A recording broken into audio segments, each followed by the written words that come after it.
Senator Amy Marcos, mga tol, merong hinulog na matinding pasabog. Nako po, pag-usapan natin yan. I'm just a young nigga chillin' on it. First time I seen ice was a Alright mga kapatid, welcome ulit sa ating bagong video, reaction, review, commentary, opinion, criticism at kung ano-ano pa. Nagulantang at nagimbal mga tol ang buong Pilipinas, ang buong social media dahil dito sa mga pasabog ng kapatid ng ating Pangulong Marcos, mga tol. Alam nyo mga kapatid, no, hindi tayo pabor sa mga paninira, sa mga panghuhusga, sa mga paratang. Pero sa lahat-lahat ng tao, mga kapatid, isa lang ang pwedeng magsalita ng isang bagay sa isang tao. Lalong-lalo na kung ganito kasensitibo ang issue.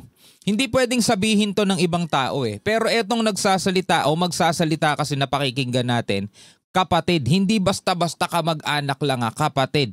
Ito'y mula sa kanilang iisang magulang, mga tol.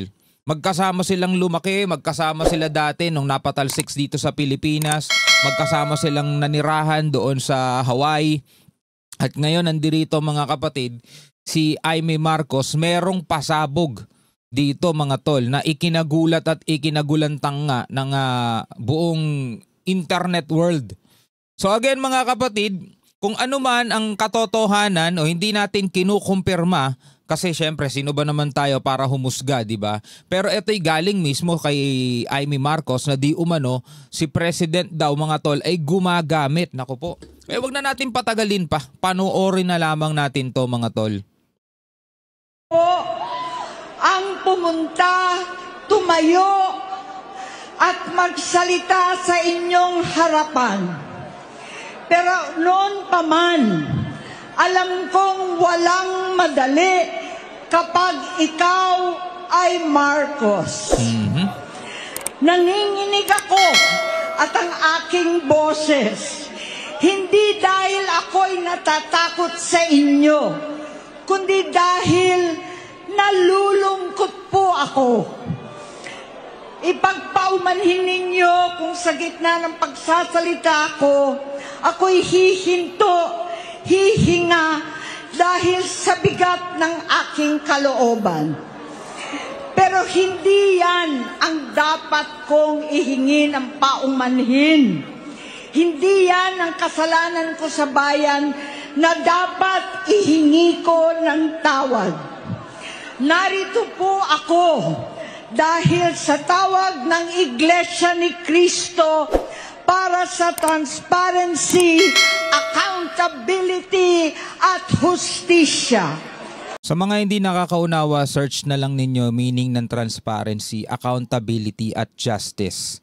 So hindi ko na ipapaliwanag kasi maraming mga tao, maraming mga Pilipino hindi nauunawaan yung tatlong salita na yun. Transparency, accountability at saka justice.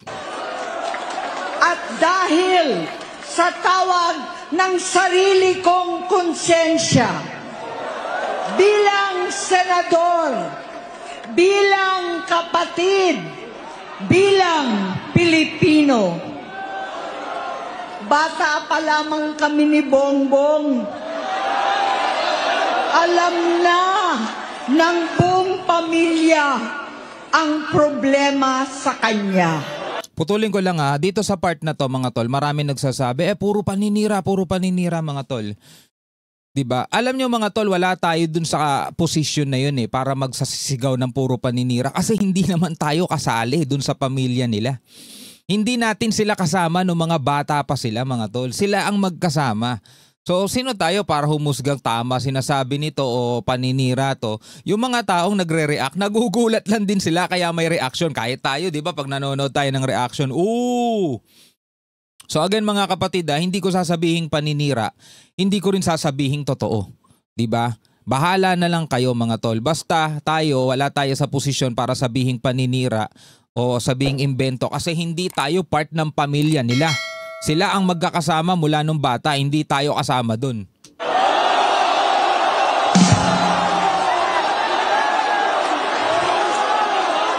Sa totoo lang, mababasa naman ng lahat ang mga testimonya ng aking ama.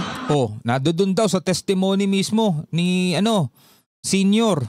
Patungkol sa kanyang ugali at gawain. Noon, dahil may tatay pa kami, hindi ko pa siya responsibilidad. Noong tumatanda, ay mas naging nakakabahala. Batid ko na nagda-drug siya. Eto sa part na to, kung ibang tao ang nagsabi mga tol, maari nyo pang sabihing paninira. Kasi hindi naman talaga mga tol kasama mula nung lumaki. Pero again mga kapatid, hindi ko sinasabing totoo etong sinasabi ni Senator Amy Marcos. Problema na nilang magkapamilya yon, magkapatid. Silang dalawa sabay na lumaki mga tol. Ate nga lang to, no? Nililinaw ko sa inyo mga tol, bahala kayo. Kung nasa isip nyo paninira yan ni Amy Marcos, karapatan niyang isipin mga tol. Diba? Pero ako hindi ko nasasabihin yun dahil hindi nga naman ako part ng pamilya nila eh. Sila magkakasama dati pa eh.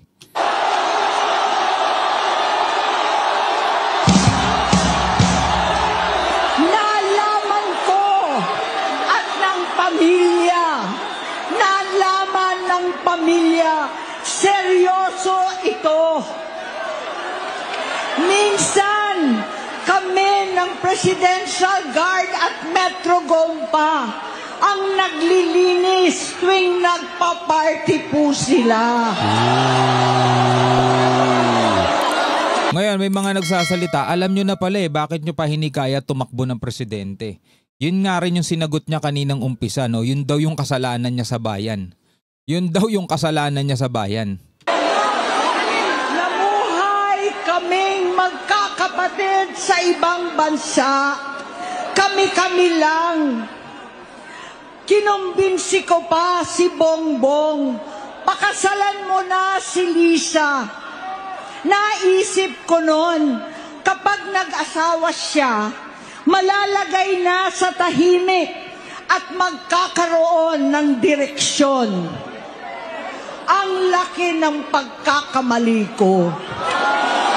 Mas lumala ang kanyang pagkalulong sa droga.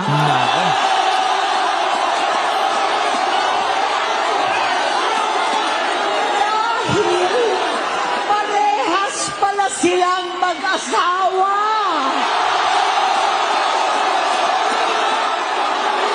Okay mga kapatid, yung full speech nito ay naka-upload naman na sa YouTube, no. Yun lang yung gusto kong i-highlights mga tol. Kasi eto yung pasabog eh. Meron pa nga sinabi doon si Amy Marcos, si Senator Amy Marcos mga tol, na nung dating presidente si former President PRRT, nanikluhod pa daw siya para doon sa kapatid niya kasi kasama daw talaga doon sa listahan. Mga tol, panoorin nyo na lang yung full video mga tol. Again mga kapatid, ulitin ko sa inyo, wala ako sa posisyon para sabihin naninira o wala ako sa posisyon para sabihin kung totoo. Nasa sa inyo na kayo bahala. Pero ito lang sinasabi ko sa inyo, ano man yung beef nilang dalawa magkapatid, nasa sa kanila na yon. Nasa konsensya na nila yon mga tol. Lagi niyong titignan, sila ay mga lingkod bayan. Hindi natin alam kung ano ang katotohanan pero tulad nga no sinabi ko kanina, siya ay kapatid, hindi siya basta-basta kaibigan, hindi siya basta-basta ibang tao na magsasalita ng mga ganito kabibigat na paratang o ganito kabibigat na akusasyon. Masasabi nating akusasyon kasi wala naman tayong katibayan eh. Mga ganito kabibigat na paratang o akusasyon, kapag sinabi ng ibang tao sa isang tao, pwede mo pang, alam mo yun, talagang hindi totoo yan, nasa ng ebidensya mo. Pero mga tol, eto kasi, medyo nagkaroon ng onting tibay, nagkaroon ng konting bigat dahil galing mismo sa kanyang kapatid. Galing mismo sa kanyang ate. Diba? Again mga kapatid, ulitin ko magkakasama sila, buong pamilya nila mula nung pagkabata. Hindi tayo belong doon. Hindi tayo pamilya nila. Hindi nila tayo kakilala. Hindi natin sila kakilala. Hindi tayo kasama. sa kanilang angkan. Kaya kung ano man nung nang sikreto, maitim man yan o malinis na sikreto ng kanilang pamilya, sila lang ang may alam nun mga tol. Tayo naman ay mga mamamayang Pilipino nakikinig lang, di ba? Bahala na kayo kung anong gusto nyong husga. Alright, so hanggang sa muli mga kapatid, ako nga pala si Shobaldi. Peace out.